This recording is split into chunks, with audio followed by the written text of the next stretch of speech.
Pernah tak kita terfikir kenapa simpan duit dalam bank pun tak pernah kekal lama? Sebelum tu save dulu video ini untuk rujukan. Saya dulu pun sama, gaji masuk saya asingkan sedikit dalam akaun lain. Niatnya nak buat simpanan. Tapi peliknya bila tengok baki masih banyak dalam bank, tangan digatal nak guna. Ada saja sale, promosi, beli. Ada makanan sedar, viral, terus swipe card. Scan sekarang QR, senang. Dan ada kawan ajak keluar, terus keluarkan duit. Akhirnya simpanan tu perlahan-lahan cair tanpa saya sedar. Masalah sebenarnya bukan pada bank, tapi pada emosi kita sendiri.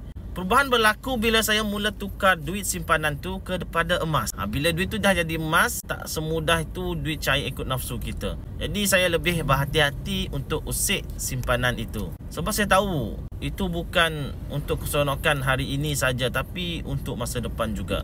Emas ni dia ajar saya 3 perkara penting. Pertama, simpanan yang susah bocor. Yang kedua, nilainya bertahan walaupun duit kertas jatuh. Dan yang ketiga, yang paling penting ialah dia buat saya rasa tenang. Hari ni bila saya toleh ke belakang semula, saya syukur sebab pernah mula walaupun dengan jumlah yang kecil. Kalau masa tu saya masih simpan duit dalam bentuk tunai, mungkin semuanya dah habis tanpa arah. Simpan duit dalam bank belum tentu selamat daripada diri kita sendiri. Tapi bila jadi emas, ia jadi pelindung bukan saja inflasi, tapi juga daripada emosi nafsu kita sendiri.